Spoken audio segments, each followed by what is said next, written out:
Assalamualaikum warahmatullahi wabarakatuh.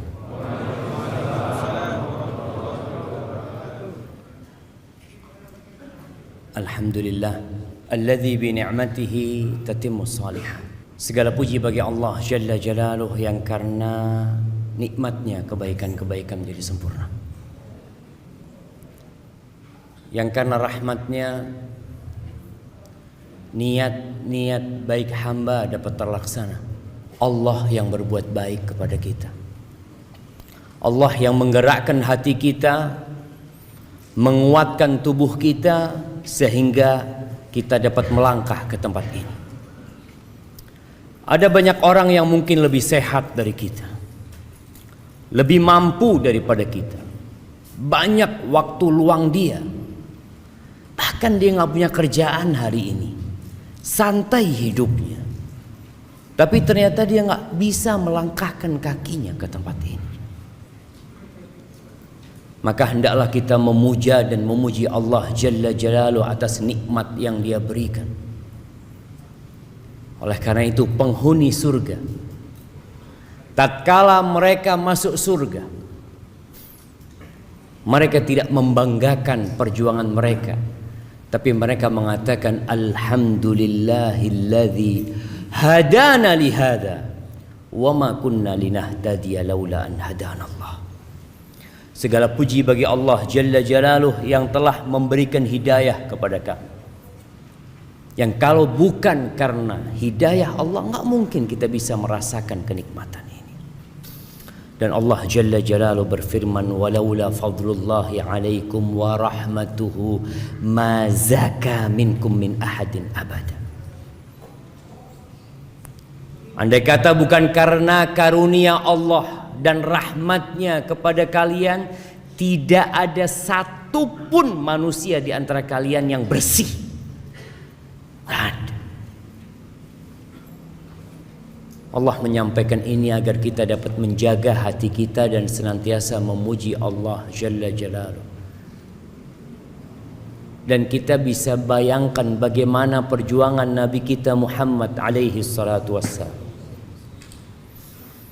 13 tahun di kota Mekah dengan segala kesulitan yang harus dihadapi.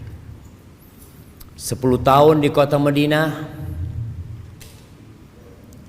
dengan peristiwa-peristiwa yang memilukan hati. Di akhir hayatnya beliau sholat sampai bengkak kaki. Ketika turun firman Allah, idza jaa nasrullahi wal fath wa ra'aitan nas yadkhuluna fi dinillahi afwaja. Apabila datang pertolongan Allah, datang kemenangan, orang-orang berbondong-bondong untuk masuk ke dalam agama Allah ini. Apa kata Allah kepada nabinya? Fasabbih bihamdi rabbik. Engkau bertasbihlah memuji Tuhan. Bayangkan. Fasabbih bihamdi rabbika wastaghfir. Disuruh minta ampun sama Allah jemaah. Itu nabi. Agar kita tahu bahwasanya kalau bukan karena karunia Allah, kita nggak akan bisa jadi orang yang bersih jamaah. Nabi disuruh beristighfar dan memuji Allah serta menyucikannya dari segala kekurangan. Innahu kana tawwaba.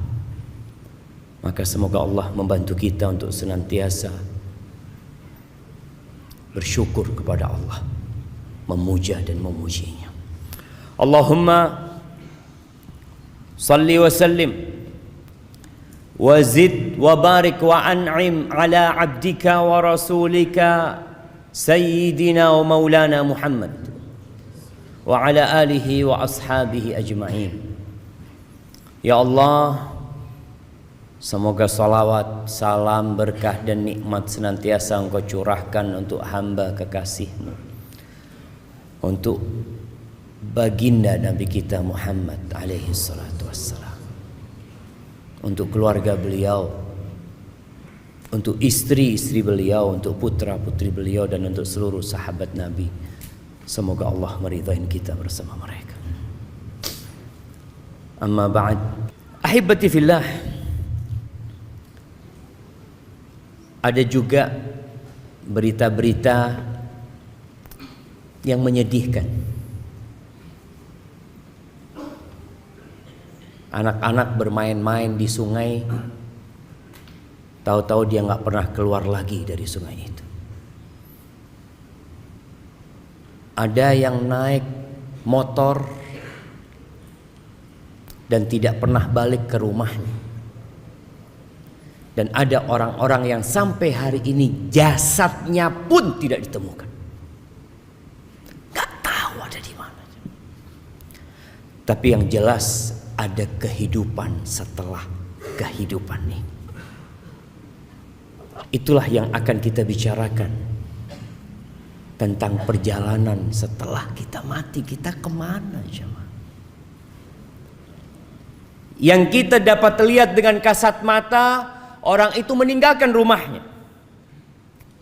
Dapat berapa lama, rumah itu ada tulisan. Apa tulisannya? Dijual. Iya, antum melihat. Rumah dijual. Kenapa? Udah mati orang. Udah jatuh kepada ahli waris. Dapat ya 4 bulan 10 hari, tahu-tahu ada undangan pernikahan. Siapa? Jandanya Fulan mau menikah. Fulan ini kemana? Benar-benar dilupakan, jemaah. Hartanya dibagi, istrinya dinikahin sama orang. Dan sepertinya kita akan mengalami hal itu semuanya. Kalau kita mati kemudian selesai urusannya, selesai mati jadi bangkai, selesai sudah, maka kematian itu akan menjadi tempat peristirahatan, akan menjadi tempat orang itu santai, selesai sudah urusannya dari beban dunia. Maka sebagian orang kepingin mati aku. Ketika dia sakit parah, dia berpikir ahsan mati. Bagaimana engkau tahu kematian itu lebih baik buat dirimu? Boleh jadi di tempat itu engkau lebih tersiksa. Maka Nabi SAW mengatakan, la yatamannayanna ahadukumul maut li dhurrin nazala bihi. Jangan ada yang berharap kematian gara-gara penyakit yang menimpanya. Karena kematian itu hadzimul ladzat, pemutus segala kelezatan. Antum ketika hidup masih bisa menambah 1 kalimat tasbih. 1 kalimat tasbih, subhanallah. Mungkin 2, subhanallah. Mungkin 3, subhanallah. Yang 1 tasbih itu bisa jadi lebih baik dari kota Jakarta. Wal baqiyatus salihatu khairun 'inda rabbika wa khairun amala.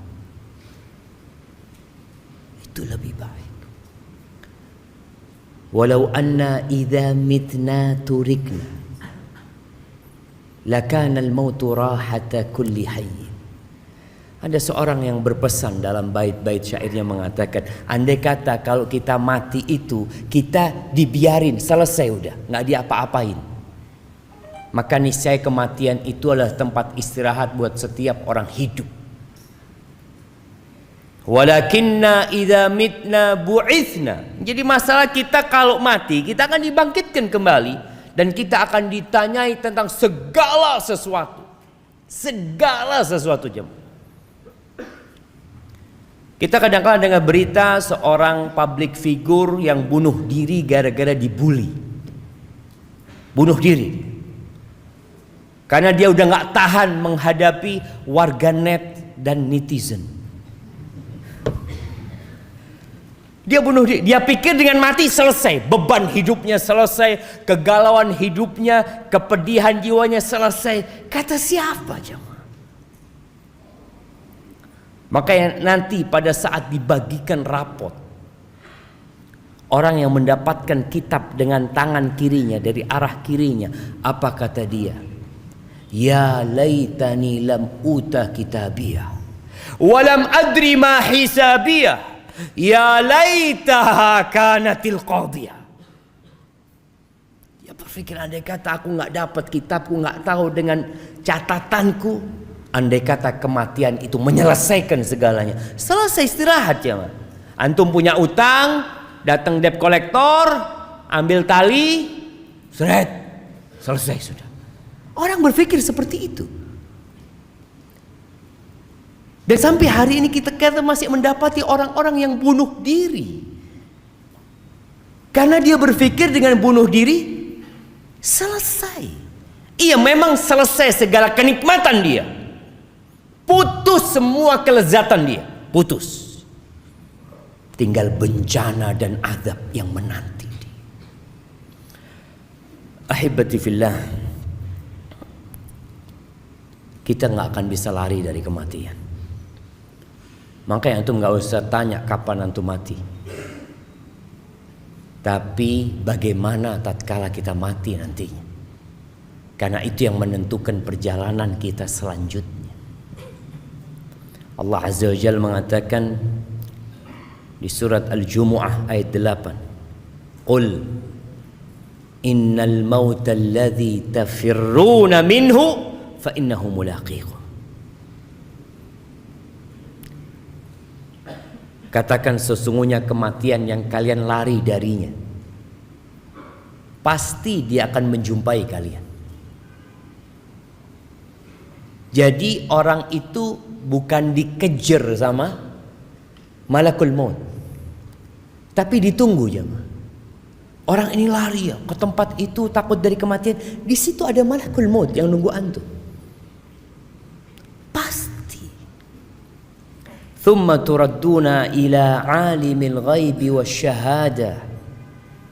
Setelah itu kalian akan dikembalikan kepada alimul ghaibi wasyahadah. Nah, tadi imam baca surat apa? Yang ditanya yang jawab. Nggak cukup kalau ana mau kasih sama antum semua. Dengar-dengar suara apa tadi antum? Surat apa? Belum paham antum? Surat Al-Hasyr.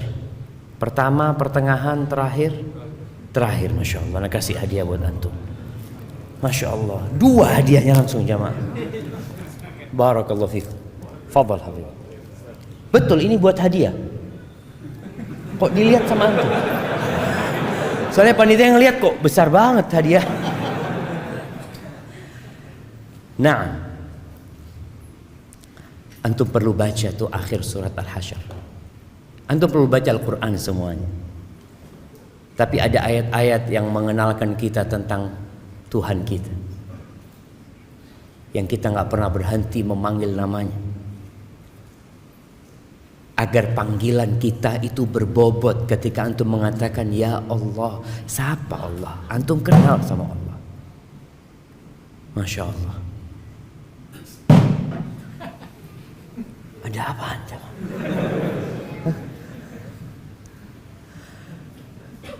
Alimul ghaib wasyahadah. Huwallahu alladzi la ilaha illahu alimul ghaib wasyahadah huwar rahmanur rahim.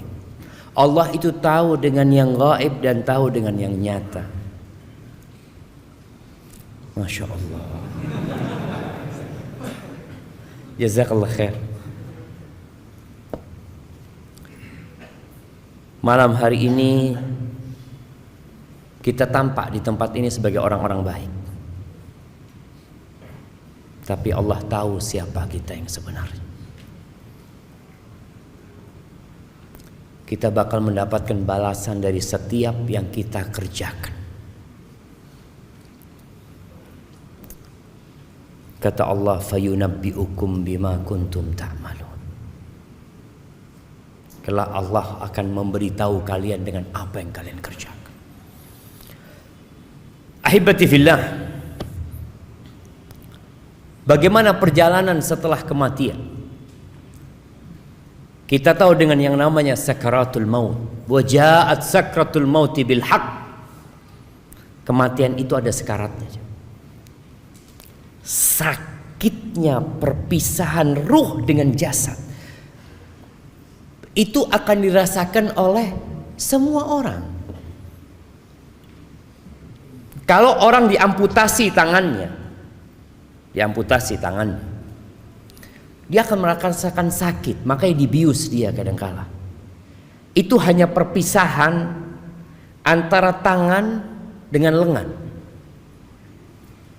Bagaimana perpisahan antara ruh yang berada di tubuh kita, yang bertahun-tahun bersama kita, yang sudah menempel, yang gak ketahuan bagaimana nempelnya ruh ini, kemudian dicabut jemaah, itu sakit sekali. Sampai Nabi SAW, beliau adalah manusia yang paling dicintai Allah, mengatakan ketika beliau sakit parah sampai pingsan, bangun lagi, pingsan lagi, beliau mengatakan, ala inna lil mauti la sakarat. Kematian itu ada sekaratnya. Karena memang berpisah ruh itu dari jasad, jamaah. Kalau Nabi merasakan begitu pedihnya, karena memang Allah melipatkan pahala buat nabinya, menyediakan pahala yang begitu besar untuk nabinya, bagaimana dengan kita jemaah? Jemaah rahimakumullah, ruh akan dibawa oleh para malaikat. Orang yang beriman akan didatangi oleh malaikat-malaikat bidul wujuh, yang wajahnya putih, indah wajah mereka. Mereka duduk di tempat yang dapat dipandang oleh mayit yang mau mati ini. Orang-orang di sekitarnya nggak tahu. Mereka membawa kain kafan dari surga. Kemudian setelah itu datang malaikat pencabut nyawa, memerintahkan kepada orang ini untuk keluar, ruh ini untuk keluar. Apabila dia orang yang beriman, maka dia akan keluar dengan mudah. Keluar dengan mudah. Nabi SAW mencontohkan seperti keluarnya air dari mulut teko. Tapi itu sakit. Nabi SAW merasakan sakit. Adapun kalau orang itu orang fajir, maka ruhnya juga akan keluar, tapi dia nggak mau keluar. Ketika diperintahkan keluar, dia berusaha untuk berpegangan dengan jasadnya supaya dia nggak keluar, karena dia disuruh keluar menuju ke azab Allah Azza wa Jalla. Maka Nabi mencontohkan seperti kawat gerigi yang berada di kulit domba yang basah, kemudian dia ditarik sehingga urat-urat itu ikut ketarik. Maka Allah Azza wa Jalla mengatakan, walau tara, di surat Al-An'am ayat 93, walau tara idz zalimuna fi ghamaratil maut wal malaikatu basitu aydihim akhriju anfusakum al yawm tujzauna adzabal hun bima kuntum ta'malun. Andai kata kalian melihat ketika orang-orang zalim itu dalam perjalanan kematian, dia sudah dalam perpisahan dengan kehidupan ini, dan malaikat membentangkan tangannya mengatakan, keluarkan jiwa kalian. Keluarkan jiwa kalian. Keluar kemana? keluar menuju azab Allah. Hari ini engkau akan mendapatkan azab yang menghinakan. Mungkinkah dia mau keluar jamaah? Sulit dia akan keluar. Tapi orang yang beriman, ketika disuruh keluar, keluar. Tapi tetap perpisahan itu sakit loh jamaah. Sakit. Makanya kenapa Nabi SAW sering-sering mengatakan kepada para sahabat, aktsiru dzikra hadhimil ladzat. Banyak-banyaklah kalian mengingat, banyak-banyak mengingat. Kenapa kajian tentang kematian itu harus sering disampaikan? Karena kita lupa. Antum di sini mungkin ingat, iya, keluar rumah melihat ada siomay, oh zen siomay. Udah yang namanya mati lupa sudah. Kadang-kala baca bismillah enggak. Keluar rumah, bertemu dengan keluarga, sibuk dengan acara besok ada meeting ini itu, lupa dengan kematian. Sedangkan mati itu datang mendadak tanpa persiapan dari kita. Apalagi kita berada di zaman yang banyak mati mendadak. Bukan satu orang mati mendadak, satu pesawat mati mendadak. Kita baca berita tabrakan beruntun di tol. Kita baca berita sebuah bis mengangkut anak-anak rekreasi bersama orang tuanya jatuh ke jurang, mati. Kemarin berita kapal laut yang membawa TKI ilegal kemana? Ke Malaysia. Antum bisa bayangin orang-orang yang naik itu. Mereka berpikir, saya mau kerja, insya Allah setahun bayar utang, setahun beli mobil, setahun dia sudah mikir karena dia tahu dengan gaji tiap bulan, ternyata dia nggak pernah muncul dari lautan itu.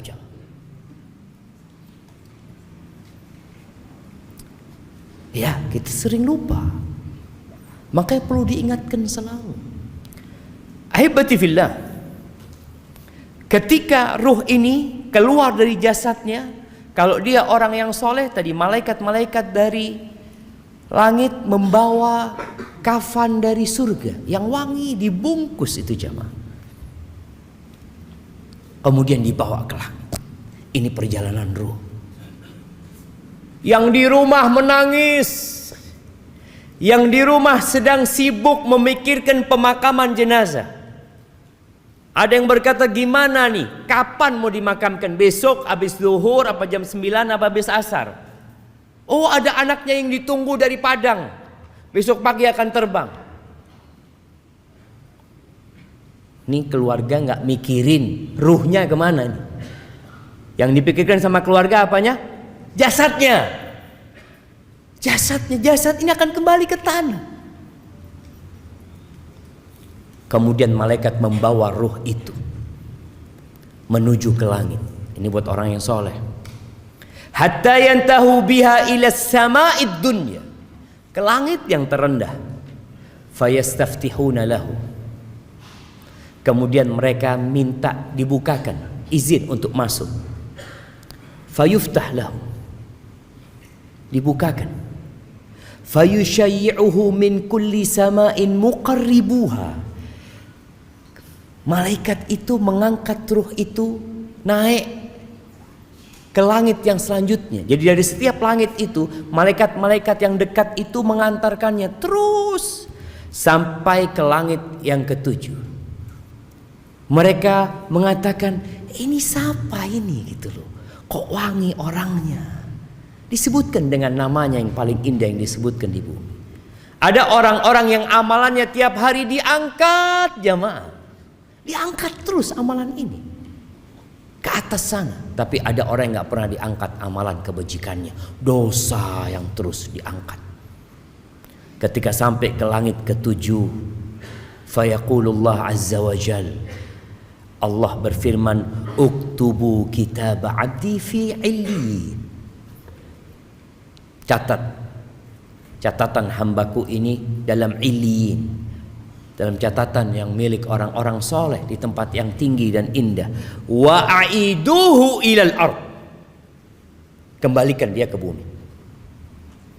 Setelah dari atas, jalan ke atas, dibalikin ke bumi. Fa inni minha khalaqtuhum wa fiha u'iduhum wa minha ukhrijuhum taratan ukhra. Allah mengatakan, sesungguhnya aku dari tanah menciptakan mereka, dan kepada tanah aku akan kembalikan, dan akan dikeluarkan dari tanah pula kelak pada hari kiamat. Maka akhirnya ruh itu dikembalikan ke jasadnya, kalau ada jasadnya. Karena kadang-kala orang tanya, Ustadz, gimana kalau orang itu dimakan sama ikan hiu?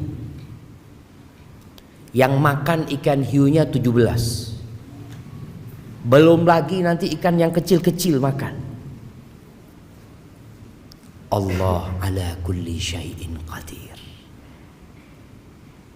Kalau kita bicara kekuasaan kita, kemampuan kita, ya kita akan bingung jemaah. Tapi kalau kita kenal sama Allah Azza wa Jal, innama amruhu idza arada syai'an ay yaqula lahu kun fayakun. Maka tatkala itu dimasukkan kembali ke jasadnya, mulai dia akan melewati proses fitnah, ujian. Ini ujian terakhir manusia ketika dia dikuburnya. Kenapa setiap sholat kita dianjurkan berdoa di akhir tasyahud kita, Allahumma inni a'udzubika min adzabil qabr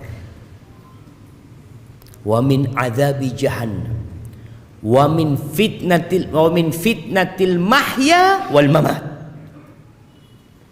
Fitnah kehidupan dan kematian. Ini fitnah kematian yang akan dirasakan oleh setiap jiwa nanti. Dia didudukkan oleh malaikat, ditanya tentang 3 pertanyaan. Adapun kalau orang kafir yang mati atau orang fajir, maka sama, ruhnya akan diangkat. Nabi SAW menyebutkan, fayas'aduna biha fala yamurruna biha ala mala'in minal malaika. Dibawa tuh ke atas, tidak pernah mereka melewatin malaikat kecuali malaikat akan mengatakan, ma hadzal ruhul khabith. Ruhnya siapa? Ruh yang busuk ini siapa? Nggak kenal tuh malaikat-malaikat. Fayaquluna fulan bin fulan. Disebutkan nama itu. Ya bukan, mudah-mudahan bukan nama kita yang disebutkan jamaah. Artinya disebutkan nama orang ini. Orang yang jahat ini. Bi akbahi asma'ihi allati kana yusamma biha fid dunya. Dengan nama yang paling buruk yang dinamakan dia di dunia. Kita tahu kalau yang namanya penjahat itu punya banyak nama alias, apa namanya? Inisial. Alias fulan, kan banyak namanya. Padahal nama sebenarnya bagus. Umpamanya namanya dia siapa? Sirajuddin namanya. Tapi karena dia penjahat, dia nggak pakai nama itu, disebutkan alias fulan, alias fulan, alias fulan. Dia akan dipanggil dengan nama yang paling buruk yang dipanggil di dunia. Kemudian hatta yuntaha bihi ila sama'id dunya, sampai ke langit dunia minta dibukakan, fala yuftahu lahu, nggak dibukakan buat ruh ini. Thumma qara'a Rasulullah SAW, la tufattahu lahum abwabus sama, nggak akan pernah dibukakan buat mereka pintu-pintu langit. Wala yadkhulunal jannah, dan tidak akan pernah masuk surga tuh orang kafir. Masih ada orang-orang yang mengatakan mungkin di surga itu ada orang non muslim, ada orang kafir, fulan. Mungkin. Iya, orang Islam ada yang mengatakan itu. Kita katakan nggak ada orang kafir di surga. Emangnya ustadz yang punya kunci surga? Oh. Emangnya antum juga punya kunci surga, bisa masukkan terserah antum? Antum bisa memasukkan semau antum. Anda mau masukkan fulan. Yang punya surga itu Allah Azza wa Jal. Dan Allah katakan, wala yadkhulunal jannah. Mereka tidak akan pernah masuk surga, nggak bakalan masuk surga sampai onta itu masuk di semil khiyat, di lubangnya jarum. Nggak bakalan. Andai kata mereka datang dengan sepenuh bumi ini emas jemaah, mereka ingin menebus diri mereka. Innal ladzina kafaru wa matu wa hum kuffar falan yuqbala min ahadihim mil'ul ardi dhahaban. Itu orang-orang kafir yang mati dalam kondisi kafir. Yang mati loh jemaah. Kalau yang masih hidup kita doakan semoga dapat hidayah, semoga dia mendapatkan petunjuk. Tapi yang mati dalam kondisi kafir, kata Allah Azza wa Jalla, tidak akan diterima dari mereka sepenuh bumi ini emas. Ana pernah sodakoh ketika hidup segunung Semeru emas, nggak diterima. Jangan Semeru, sepenuh bumi ini emas, tapi karena engkau kafir, nggak bakal diterima sama Allah Azza wa Jalla. Nggak akan dapat menebus dirinya. Sedangkan orang-orang beriman, apa kata Nabi SAW? Ittaqun nar walau bisyiqqi tamrah. Selamatkan diri kalian dari api neraka walaupun dengan setengah butir kurma. Jangan bicara sepenuh bumi ini emas, setengah butir kurma itu dapat menyelamatkan kita dari api neraka, asalkan beriman. Emangnya permintaan Allah berat ya ma? Allah hanya minta qul la ilaha illallah. Allah minta itu. Nabi SAW ketika berdakwah keliling ke pasar-pasar di kota Mekah, ke tempat-tempat perkumpulan orang-orang Quraisy, ke tenda-tenda orang-orang yang sedang haji dari berbagai penjuru Jaziratul Arab. Apa yang Nabi pinta dari mereka? Kemudian beliau membaca firman Allah, "Wa man yusyrik billah faka'annama kharra minas sama fatakhtafu at-tayr." Barang siapa yang melakukan kesyirikan, menyekutukan Allah, maka dia seperti seorang yang jatuh dari langit, kemudian disambar oleh burung. Au tahwi bihi rih fi makanin sahik, atau dibawa oleh angin menuju tempat yang jauh sekali. Kemudian ruhnya dibalikin ke jasadnya lagi, maka dimulai pertanyaan oleh Munkar dan Nakir. Ahibati fillah, ketika ini bicara yang di dunia sekarang, yang sibuk dengan jasadnya, ruh ini sudah melakukan perjalanan, yang di rumah masih sibuk. Sibuk ngapain? Kuburannya belum digali, belum nemu kuburan, masih sibuk mencari tempat untuk memandikan jenazah. Padahal Nabi SAW bersabda, asri'u bil janazah. Dalam hadis riwayatkan Imam Bukhari dan Muslim, asri'u bil janazah. Cepat kalian ngurus jenazah itu, cepat. Udah selesai urusan di agama dunia, udah selesai gitu. Kalau nggak ada yang ditunggu lagi, cepat selesaikan. Fa in taku salihatan, kalau jenazah itu jenazahnya orang soleh, fa khairun tuqaddimunaha ilaih, maka itu kebaikan yang disegerakan buat orang ini. Dia akan mendapatkan tempat yang indah nantinya di sana. Wa in taku siwa dzalik, tapi kalau ternyata dia orang yang bukan orang baik, maka fasyarrun tadaunahu an riqabikum, keburukan yang lebih cepat kalian taruh dari pundak kalian, selesaikan. Dan ternyata jenazah ini di alam yang berbeda. Tadi ruh itu hidup, yang mati itu jasadnya. Dalam hadis riwayat Imam Bukhari, Nabi SAW mengatakan, idza wudi'atil janazah, kalau jenazah itu diletakkan, Fahtamalaha ar-rijal ala a'naqihim. Lalu ditaruh sama lelaki-lelaki di atas pundak mereka. Ana pernah ngangkat jenazah jamaah di Matraman. Matraman Raya. Matraman dalam ya. Ya kita waktu kuliah kan tahu dengan keutamaan ya membantu umat Islam, keutamaan mengantarkan jenazah ke kuburan. Ana ngangkat jenazah itu jamaah, nggak ada yang gantiin. Wah jalannya pelan-pelan. Astagfirullah. Ternyata katanya yang ngangkat itu udah dibayar. Jadi ketika kita gantikan dia alhamdulillah kata dia tinggal kita itu pulang. Allahu Akbar. Nabi SAW menyuruh kita menyegerakan jalannya, jangan pelan-pelan, cepat antarkan jenazah itu, selesai udah urusannya. Ada yang mengatakan pelan-pelan mau kemana pelan-pelan? Oke, pengantin jalannya pelan-pelan, ada orang sudah mati. Kata Nabi SAW, fa in kanat salihah, kalau yang kita bawa itu orang soleh, qalat, jenazah ini akan berkata, qaddimuni, segerakan aku. Yang di sini pelan-pelan ngangkatnya.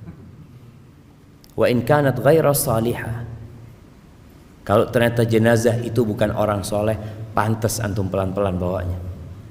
Karena dia akan mengatakan, ya wailaha, aina tadhhabuna biha. Dia akan mengatakan, mau dibawa kemana aku ini? Mau dibawa kemana sama kalian? Karena ketika dicabut nyawanya, dia sudah diancam sama malaikat untuk menuju kepada azab Allah Azza wa Jalla. Sehingga tatkala dibawa, dia tahu bentar lagi akan digabungkan dengan ruhnya, dia akan merasakan azab. Yasma'u sautaha kullu syai' illa al-insan. Mendengar suaranya segala sesuatu kecuali manusia. Walau sami'al insan la sa'id. Kata Nabi SAW, kalau manusia mendengarkan pasti dia akan pingsan. Mendengarkan teriakan ruh ini. Ahibati fillah, udah ditaruh di kuburan. Kita lihat bagaimana anak yang soleh mensegerakan berangkatnya jenazah ayahnya. Ketika sampai kalau ditanya, ayo siapa yang mau turun? Ayo anaknya fulan turun. 3 orang turun. Diangkat tuh jenazah, ditaruh, kemudian dihadapkan ke kiblat. Lalu dikasih kayu, dikasih bambu atau apa, kemudian mulai tanah itu diambil untuk diuruk ini kuburan. Ada yang mengatakan anaknya tolong diinjak-injak, kuburan bapaknya suruh injak-injak. Nah, selesai urusan ayah, selesai dikuburkan. Nabi biasanya alaihi salatu wassalam berdiri mengatakan kepada para sahabatnya, istaghfiru li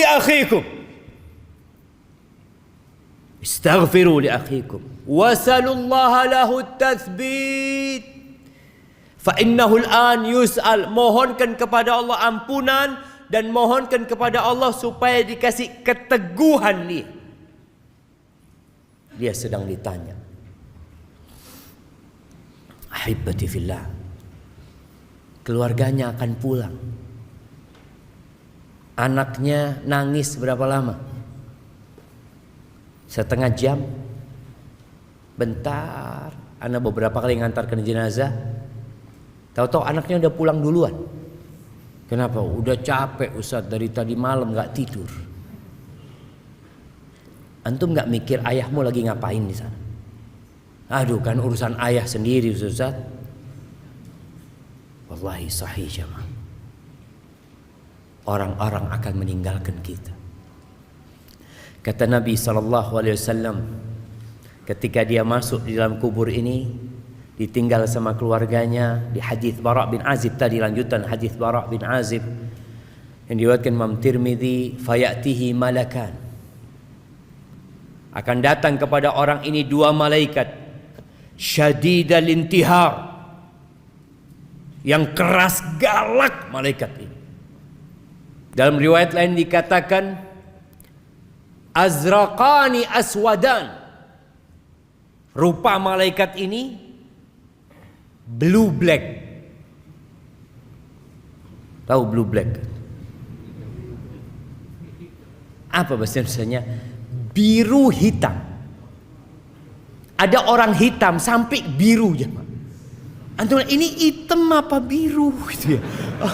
Ini malaikat, Nabi nyebutkan. Memang digambarkan malaikat itu makhluk yang menakutkan ketika itu untuk menyidang orang ini.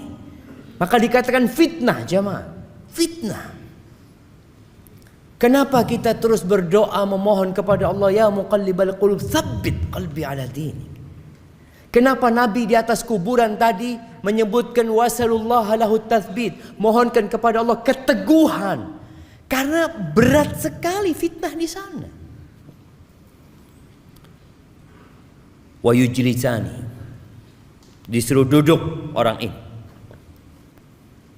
Gimana antum didudukkan sama makhluk yang menakutkan gitu ya? Fayaqulani lahu man rabbuk, ma dinuk, man nabiyuk. Maka akan ditanya 3 pertanyaan. Oh, pertanyaan itu gampang, Ustaz.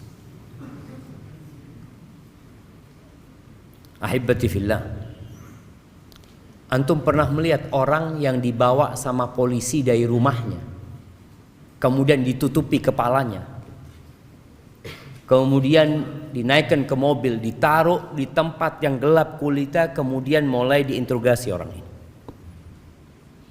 Siapa namamu? Apa? Nama. Tanya nama saya. Dia akan kebingungan. Ditanya sama polisi ini, dari mana engkau? Ini itu. Dia bingung, ada apa ini?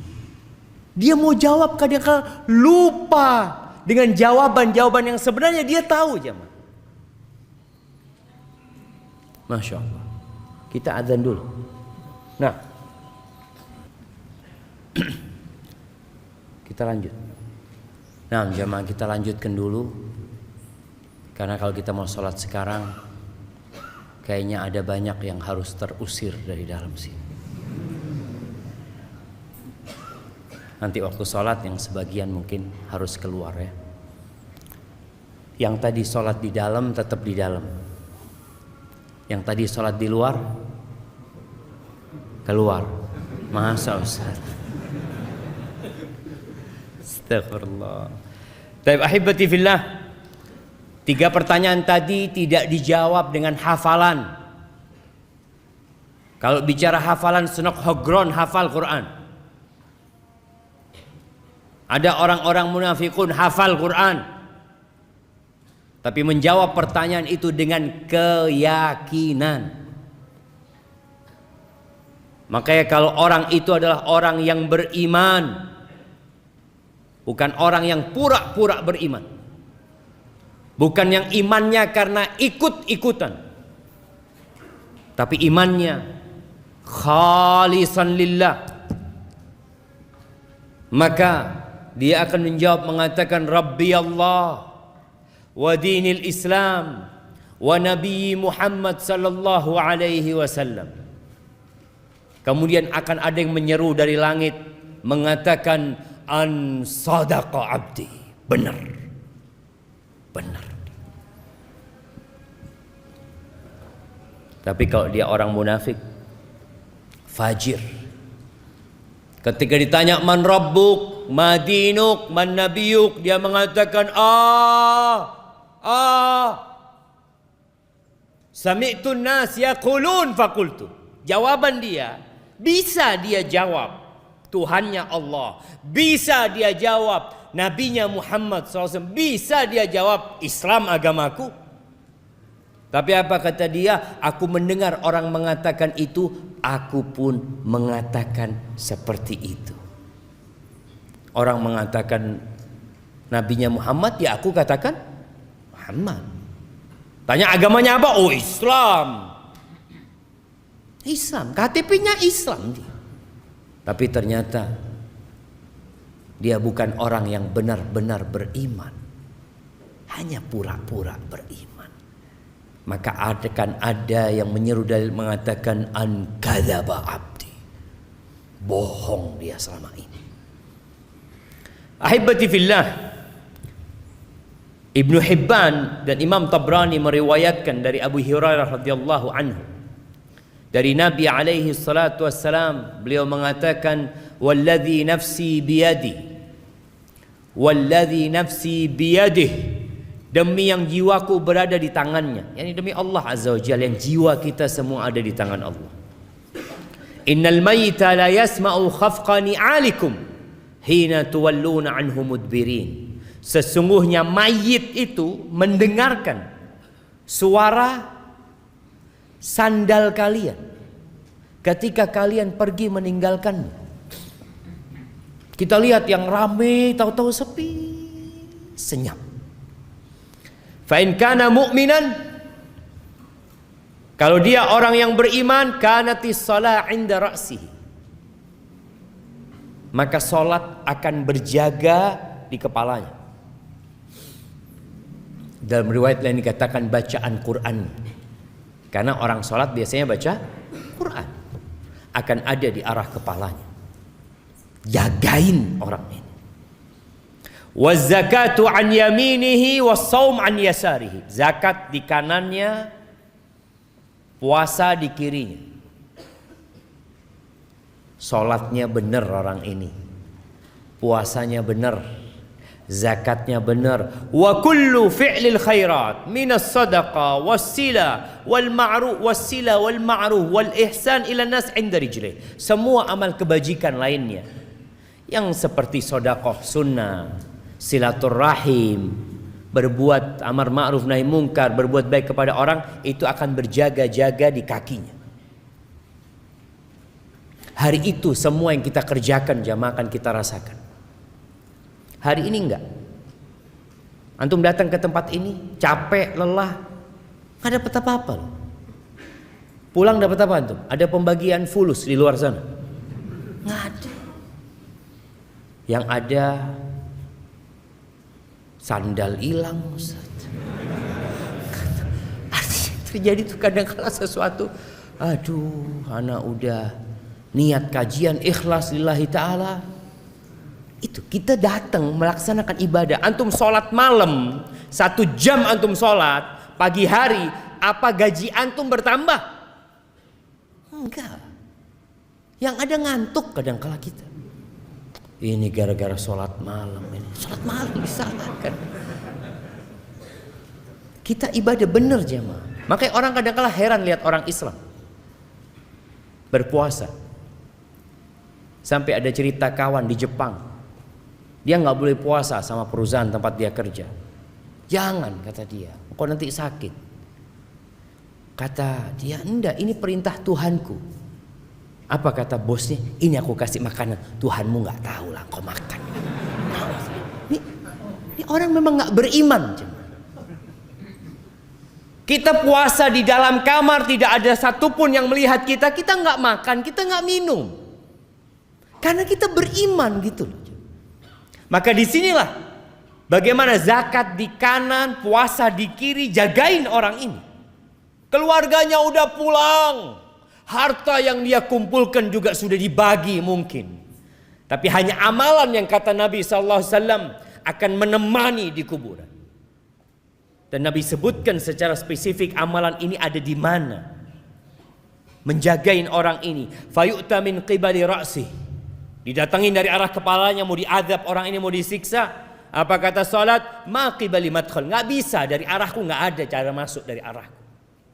Salatnya lengkap ya ma. Tapi gimana dengan yang salatnya cuma Jumatan doang? Ini orang salatnya lengkap. Kata dia, nggak ada pintu masuk dari arah aku, nggak bisa. Wa yu'ta an yamini, dari kanan datang. Maka zakat mengatakan nggak ada. Orang ini selalu membayar zakat, kata dia. Nggak ada. Masuk dari tempatku nggak bisa. Dari yang lain mungkin bisa, tapi dari sini nggak bisa. Dia memang jaga di sana. Datang ke kanan, masya Allah. Puasanya belain orang ini. Ada sebagian orang yang rajin zakat, tapi nggak puasa. Kita juga melihat ada orang yang puasa Ramadan tapi nggak sholat. Kalau waktu berbuka, Masya Allah, buka bersama kita, Insya Allah. Waktu sholat maghrib, aduh, anak pulang duluan. Ada orang nggak sholat ya, maka engkau akan lihat dari mana engkau akan disiksa. Kemudian datang dari arah kirinya, arah kakinya, semua amal soleh, perbuatan baik kepada manusia akan mengatakan maqibali madkhal, nggak ada tempat masuk dari tempatku. Fayuqalahu ijlis, dia katakan duduk engkau sekarang. Udah, malaikat ini nggak bisa nyiksa orang ini. Lalu diperintahkan untuk duduk. Fayajlis, duduk. Ini di alam barzakh. Yang tadi kita bicarakan keluarganya ini mungkin anaknya sudah tidur, istrinya udah capek semua. Nih orang belum selesai urusan. Kemudian orang ini duduk. Qad muthilat lahu syamsul qabl danat lil ghurub. Digambarkan kepada orang ini di alam sana ada matahari yang sedang mau tenggelam.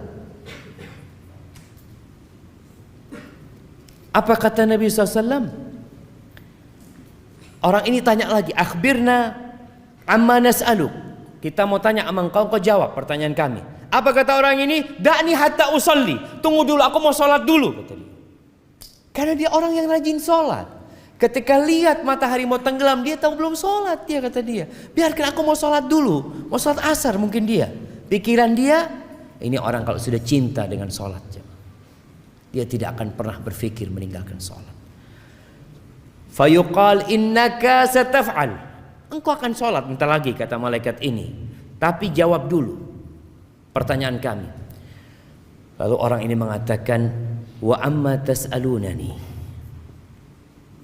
Apa yang kalian hendak tanyakan? Pertanyaan yang pertama disebutkan dalam hadis ini, ara'aita hadzal rajul alladzi kana fikum. Apa pendapatmu tentang orang ini? Apa kesaksianmu atas dia? Lalu orang ini tanya, siapa? Muhammad. Muhammad maksud. Dia langsung tahu siapa yang dimaksud sallallahu alaihi wasallam. Fa yaqalu na'am. Iya betul tentang Muhammad. Asyhadu annahu Rasulullah sallallahu alaihi wasallam. Tadi kita dengar azan. Kenapa kita dianjurkan untuk menjawab azan itu? Supaya yang bersaksi bukan hanya muadzinnya, antum juga bersaksi. Maka Nabi sallallahu alaihi wasallam mengajarkan agar kita tatkala mendengar muadzin mengatakan asyhadu anna Muhammad Rasulullah wa ana asyhad. Wa ana asyhad, dan aku juga bersaksi bahwa Muhammad adalah Rasulullah. Jangan dibiarkan lewat itu kesaksian jemaah.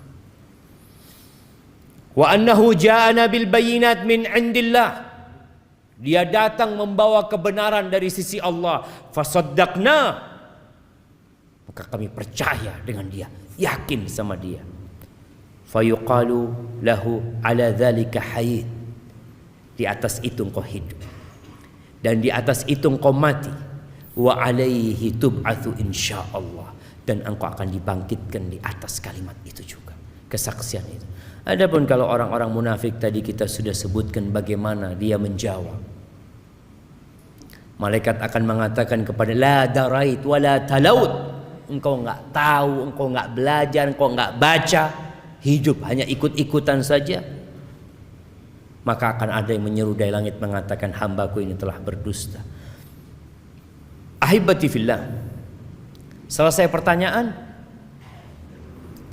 Allah Azza wa Jalla memberikan sebuah karunia kepada orang yang soleh ini. Apa? Ada yang menyeru dari langit mengatakan hambaku telah jujur benar, fa'afrishuhu minal jannah. Kasih dia permadani dari surga. Kadangkala ada kuburan yang kita lihat becek. Musim hujan ini sampai pakai pompa air ngeluarkan air. Kadangkala kering dikit langsung dimasukkan itu jenazah, udah selesai sudah. Tapi kalau dia orang soleh, setelah pertanyaan selesai, hamparkan bagi dia permadani dari surga. Wa albisuhu minal jannah. berikan pakaian dari surga. Waftahu lahu baban ilal jannah, bukakan bagi dia pintu ke surga. Maka dibukakan di kuburnya itu, dibukakan pintu sehingga datang aroma surga, wanginya surga. Dan kuburnya, kata Nabi SAW, wa yufsahu lahu fi qabrihi madda basarih, kuburnya diluaskan sepanjang dia memandang. Karena apa? Karena kuburannya ada di apa, kuburan yang mahal di Jakarta? Sandiaga. Sandiaga. Apa? Sandiago Hill. Karena di sana jadi luas lah, karena amalannya. Dalam kehidupan di dunia ini kita mendapatkan bagian kesenangan bukan karena amalan. Antum bisa lihat orang-orang yang selalu berada di sop pertama kadangkala hidupnya miskin, melarat. Tiap malam dia baca 1 juz, sulit ekonominya. Bencana menimpa dia. Karena memang dunia ini darul amal, tempat untuk beramal, bukan untuk bersenang-senang di sini. Hisabnya nanti.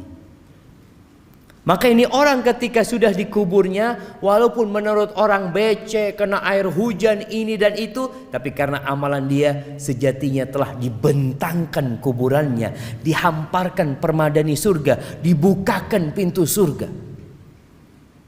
Jemaah, antum bisa merasakan orang kepanasan, tahu-tahu kalau dibuka jendela, masuk AC, Allah enaknya.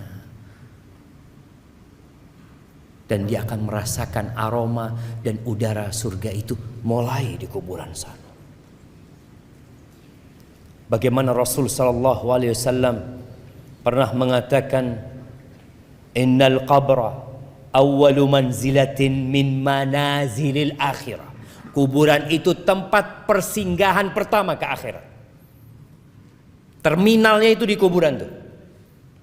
Kalau di situ mudah hidupnya, yang selanjutnya insya Allah aman. Tapi kalau sudah di sana nggak benar, yang selanjutnya akan lebih berat.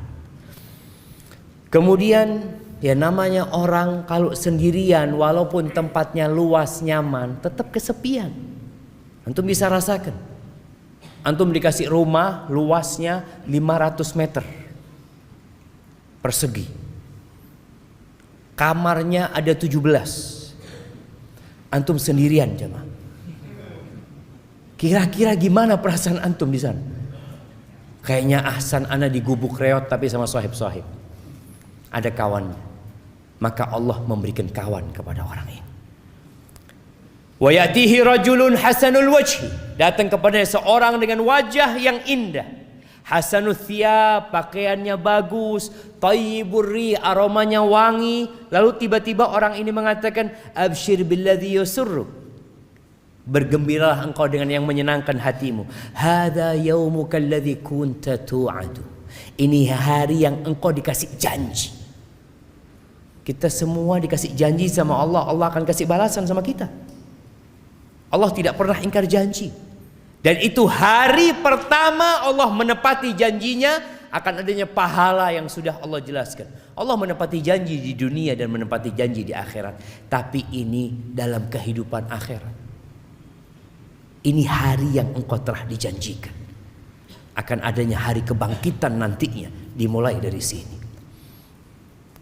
Kemudian orang ini tanya, ya Allah, mudah-mudahan kita yang mengatakan itu.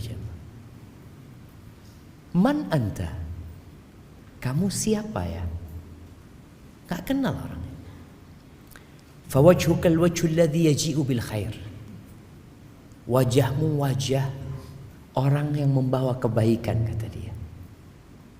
Karena dia gak kenal, kata orang ini, ana amaluka saleh, aku amal solehmu. Fayaqul rabbi aqimis sa'ah, maka orang ini akan mengatakan, wahai Rabbku, bangkitkan kiamat. Kenapa? Karena dia belum bisa masuk surga. Masih ada jendela, ada pintu yang dapat merasakan aromanya surga. Tapi belum bisa dia masuk surga sampai kiamat nantinya.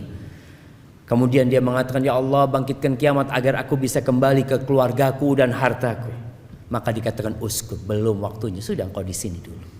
Disuruh istirahat, dia merasakan kenikmatan di dalam kuburan tersebut. Kalaupun orang-orang kafir, ya, dia akan dimulai disiksa di sana. Dalam hadis riwayat Abu Dawud, Nabi SAW menyebutkan orang ini akan didatengin orang tadi, akan dibukakan pintu ke neraka, akan dikasih hamparan permata dari neraka. Dia akan mencium aromanya neraka, busuknya neraka. Kemudian datang orang yang wajahnya buruk, jelek, busuk, lalu mengatakan, abshir billadzi yasu'uk, bergembiralah engkau dengan yang menyulitkanmu, yang buruk buat hidupmu. Ini hari yang engkau dijanjikan. Lalu apa kata orang ini? Engkau juga semoga dapat keburukan. Orang kan kalau dikasih berita buruk marah dia cuma. Maka mayit ini juga marah. Man anta? Siapa engkau? Wajahmu wajah yang membawa keburukan, aromamu buruk. Kata orang ini, ana amalukal khabith. Aku amal burukmu. Kau nggak kenal sama aku? Aku amal burukmu. Fawallahi, kata amal ini, orang ini mengatakan, demi Allah, ma alimtuka illa kunta bati'an an ta'atillah. Aku enggak pernah kenal engkau kecuali orang yang lambat dalam ketaatan, sari'an ila ma'siyatillah. Kalau diajak maksiat cepat engkau orang. Fajazakallahu syarran. Semoga Allah memberikan balasan yang buruk buat engkau. Kemudian Allah kirim orang a'ma, asam, abkam. Orang yang kata Nabi SAW buta, tuli, bisu. Pegang mizrabah. Dia pegang semacam palu yang besar, yang kalau palu ini digunakan untuk menghantam gunung Semeru itu jamaah, kana turaban. Gunung itu akan jadi rata sama tanah, jadi debu. Lau duriba biha jabalun kana turaban.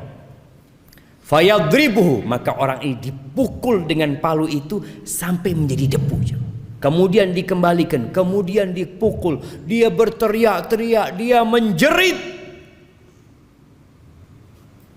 tapi nggak ada gunanya, nggak ada penyesalan yang bermanfaat pada waktu itu. Selesai sudah. Karpetnya dari neraka, aroma neraka datang, maka dia hidup dalam ketakutan sampai kiamat. Berapa tahun kita hidup di dunia? 70 tahun mungkin, kalau sampai. Maka ahibati fillah, jangan sibuk dengan perjalanan hidup di dunia, lupa dengan perjalanan hidup setelah kematian yang akan lebih lama dan lebih panjang hidup kita di sana. Nabi kita Muhammad alaihi salatu wassalam, berapa lama hidup di rumah yang hanya 5 kali 5? Berapa lama beliau hidup di rumah itu? Di kota Madinah beliau hidup 10 tahun di tempat itu. Di Mekah penuh dengan gangguan, hidup selama 53 tahun Nabi SAW. Hanya 63 tahun di muka bumi ini. Dan Nabi di kuburannya sudah berapa tahun? Antum? Berapa tahun Nabi di kuburan?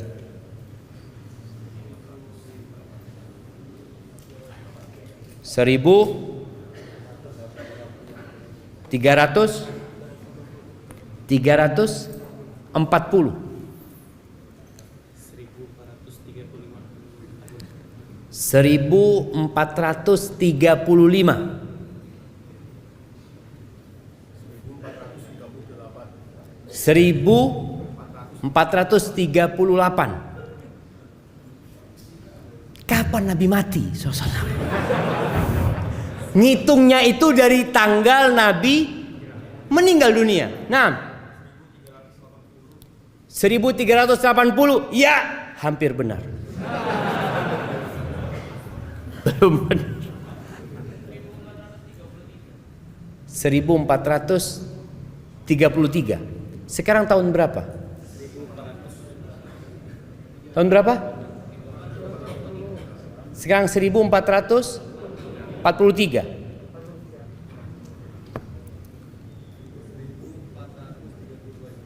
1432 jemaah.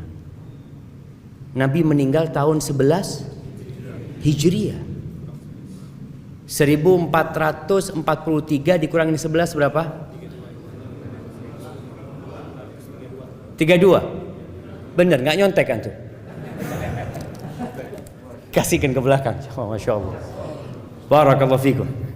Beliau sudah hidup di kuburannya 1432 tahun. Mana yang seharusnya kita pikirkan? Perjalanan yang mana?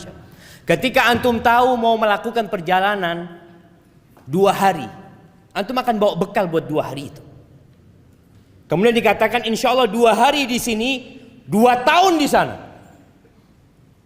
Mana yang antum akan pikirkan? Yang 2 hari ya secukupnya lah. Ana harus simpen untuk yang 2 tahun di sana. Barakallahu fikum. Udah selesai. Baik, ahibati fillah, itu yang dapat Anda sampaikan. Mungkin masih panjang perjalanan setelah kematian itu. Mudah-mudahan suatu saat kita bisa lanjutkan. Di tempat ini Anda akan bacakan beberapa pertanyaan.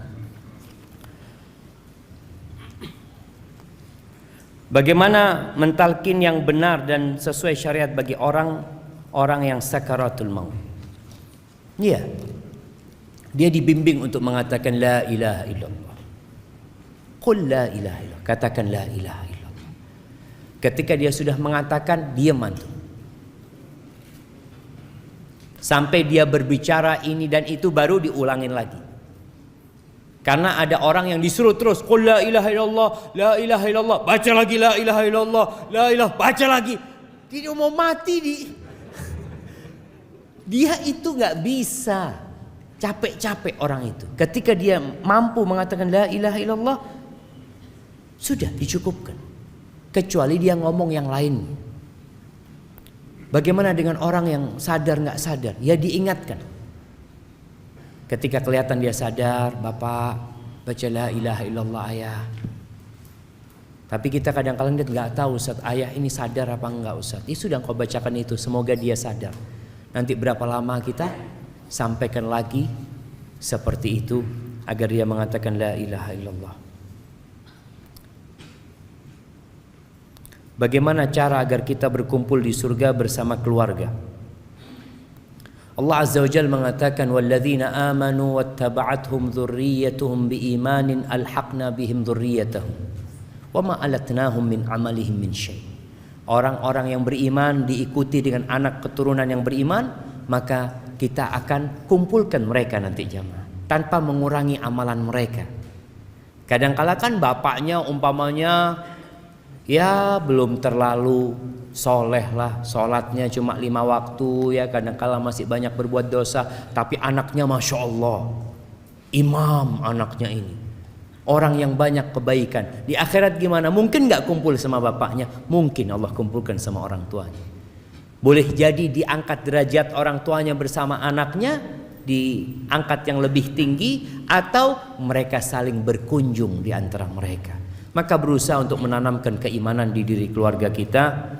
Dan kalau dikatakan apakah di akhirat keluarga saling mengenal? Iya, kecuali di 3 tempat. Aisyah pernah bertanya kepada Nabi SAW, apakah kita akan saling mengenal ya Rasulullah? Amma fi thalathati mawatin fala. Di 3 tempat kita tidak akan saling mengenal. Siapa yang tahu? 3 tempat yang kita tidak akan saling mengenal.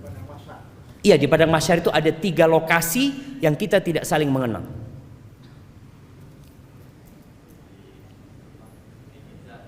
Di mizan, pada saat pembagian kitab amal, di sirat, Masya Allah, barakallahu fikum. Anak kasih yang besar buat antum jamaah. Nah, kasihkan kepada beliau itu, Masya Allah. Iya, di 3 tempat kita nggak akan saling mengenal. Ketika pembagian rapot, semua orang akan mengatakan nafsi, nafsi, nggak mikirin bapaknya, nggak mikirin anaknya. Bahkan Allah katakan yauma yafirrul mar'u min akhi wa ummihi wa abihi wa sahibatihi wa bani. Orang itu kan lari dari orang tuanya, lari dari anaknya, istrinya, keluarga, lari dia, nggak mau kenal sama mereka karena takut dimintain amalan, dimintain pahala sama mereka. Maka Nabi SAW mengatakan amma fi thalathati mawatin fala, nggak akan saling mengenal. Ketika pembagian rapot, sampai tahu di tangan mana dia mendapatkan rapot itu. Ketika dia dapat dengan tangan kanannya, dia akan ingat sama keluarganya, baca nih kitabku, baca, dia gembira. Yang kedua, ketika timbangan ditimbang, dia hanya berpikir apakah timbangan dia berat kebaikannya atau keburukannya.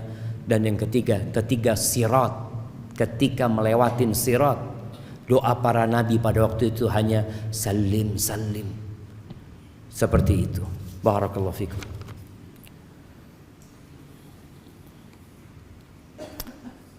Ana izin minum dulu jemaah. Bismillah.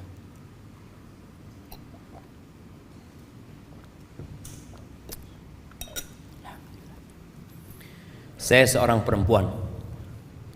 Saya sedang belajar untuk mengenal Allah dengan lebih baik lagi.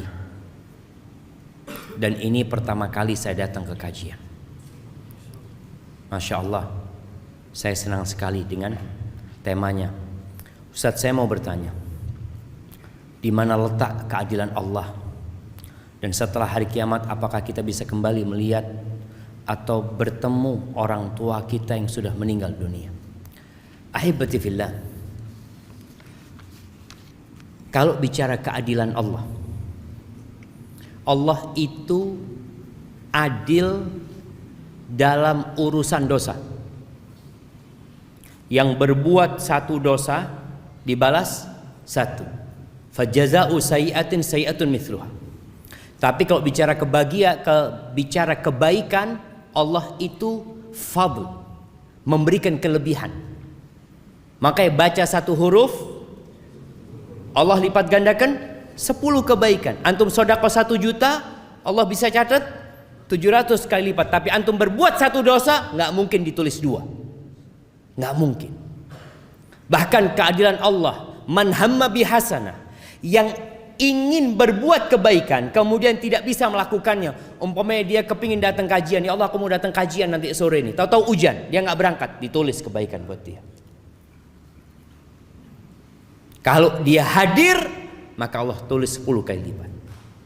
Wa man hamma bi sayyi'ah falam ya'malha. Yang ingin berbuat dosa kemudian dia urungkan, ditulis kebaikan. Ini karunia. Tapi kalau dia melakukan dosa 1, ya sudah, Allah akan balas, akan tulis 1. Inilah keadilan Allah Jalla Jalaluhu. Allah mengatakan wa nada'ul mawazinal qista liyaumil qiyamati fala tudhlamu nafsun syai'a. Kami akan meletakkan timbangan yang tepat. Nggak ada kecurangan di sana. Nggak ada satupun yang akan dirugikan. Nggak ada. Wa in kana mithqala habbatin min khardalin ataina biha wa kafa bina hasibin. Walaupun yang dia amalkan itu seberat biji sawi. Ini orang punya banyak dosa, dia punya kebaikan seberat biji sawi, Allah akan datang, ini kebaikanmu, nggak dilupakan jemaah. Kalau di dunia kita berbuat baik, lalu kita berbuat salah sama kawan kita biasanya mengatakan sudah nggak ada maaf buat engkau. Tapi Allah enggak. Itu keadilan Allah Jalla Jalaluhu. Dan Allah mengirim para rasul supaya nggak ada alasan lagi untuk membantah Allah buat manusia. Dikasih tahu Allah itu tidak akan mengadab kecuali sudah mengutus rasul ke tempat itu. Barakallahu fikum. Kalau bertemu dengan orang tua tadi kita sudah sampaikan ya, kalau orang itu beriman, insya Allah kita bisa berkumpul kembali dengan orang tua kita yang mati dalam kondisi beriman. Bagaimana cara mengatasi kecemasan yang berlebihan karena memikirkan kematian seperti kehidupan setelah mati, takut amal yang tak cukup? Jazakumullah khair. Ahibati fillah, ada kondisi khawatir dengan kematian yang terpuji. Ingat mati semakin taat sama Allah, semakin banyak istighfarnya, meninggalkan kemaksiatan. Tapi ada orang yang ingat mati lalu nggak beramal. Dia cuma duduk doang. Ini berarti bisikan iblis. Ya apa maksudnya kalau saya mati ya? Ya kalau mati semua orang mati. Tapi bagaimana engkau ketika mati, itu yang harus dipikirkan. Maka kita harus memperbanyak amal soleh. Kematian itu pasti datang, bukan hanya antum yang mati. Ada orang yang takut mati sehingga nggak mau keluar rumah. Takut Ustaz nanti nyebrang ketabrak. Emangnya antum kalau di rumah nggak mati? Apa antum nggak takut kalau di rumah tahu-tahu ambruk rumahnya? Semua akan mati. Maka kita disuruh mempersiapkan diri. Limithli hadza fa'iddu. Nabi pernah berdiri di atas kuburan, orang lagi gali kuburan. Nabi mengatakan kepada para sahabatnya sallallahu alaihi wasallam, limithli hadza fa'iddu, untuk yang seperti ini hendaklah kalian persiapkan. Afwan, saya ingin bertanya, bagaimana jika kita mati sebelum bertaubat? Dan bagaimana jika kalau sudah bertaubat sedangkan kita pernah melakukan dosa yang besar? Ahibati fillah, man taba taballah alaih. Barang siapa yang bertobat, Allah akan menerima taubatnya.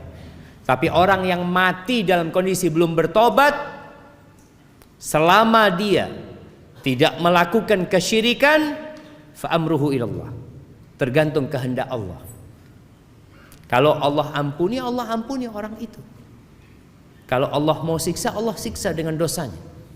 Intinya selama orang itu mati dalam kondisi Islam, mentauhidkan Allah, ada harapan diampuni. Baik diampuni kemudian dimasukkan ke surga, baik dimasukkan ke neraka dahulu untuk dicuci kemudian diangkat ke surga. Karena orang yang beriman niscaya akan masuk surga. Tapi tadi kondisinya tergantung amalan dia nantinya.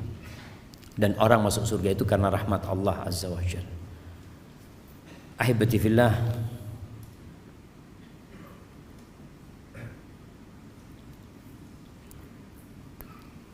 perjalanan setelah kematian kita bahas untuk manusia. Bagaimana jika untuk binatang yang telah mati, Ustaz? Kenapa antum bingung sama binatang antum? Misalnya ana penyayang hewan kucing. Apa sama jika kucing atau hewan lainnya mati, kemana selanjutnya? Ahibati fillah, untuk binatang ya udah jadi tanah, dia jadi tanah. Tapi nanti pada hari kiamat akan dibangkitkan binatang-binatang itu untuk ditegakkan keadilan buat mereka. Ini tadi ada pertanyaan, bagaimana keadilan Allah? Allah akan tegakkan keadilan kepada binatang-binatang. Sampai kata Nabi SAW, Allah akan memberikan hak kisos, hak membalas pada hari kiamat buat kambing yang gak bertanduk, yang ditanduk sama kambing yang bertanduk. Sampai binatang yang melakukan kedoliman kepada binatang lain. Beda kalau singa makan kambing, bukan dolim, karena Allah memang nyuruh dia makan itu gitu. Tapi ini yang antara sohib, ya kambing-kambing kadang kala mereka temennya lagi duduk-duduk tahu-tahu diseruduk gitu ya. Ini akan ditegakkan keadilan. Naam. Nabi SAW menyebutkan itu. Kemudian Allah mengatakan kepada mereka, kunu turaban, jadilah kalian tanah. Ketika orang-orang musyrikin melihat persidangan itu dan melihat binatang-binatang menjadi tanah, mereka mengatakan, ya laitani kuntu turaba, andai kata aku jadi tanah seperti mereka. Artinya nggak dihisap lagi, selesai urusan. Cuma kisos, setelah itu selesai. Jemaah, ana rasa ana cukupkan sampai sekarang ya. Mohon maaf pertanyaan nggak dijawab semuanya, karena ana malam ini harus meninggalkan Jakarta menuju ke Jember insyaallah. Doakan semoga Allah memberikan keselamatan kepada kita semuanya. Apabila benar yang ana sampaikan itu dari Allah Azza wa Jalla, kalau ada yang salah dan kurang berkenan itu dari diri ana pribadi, Allah dan Rasulnya terbebaskan dari kesalahan itu. Kurang lebihnya mohon maaf. Subhanakallahumma wa bihamdika, asyhadu an la ilaha illa anta, astaghfiruka wa atubu ilaik. Wassalamualaikum warahmatullahi wabarakatuh.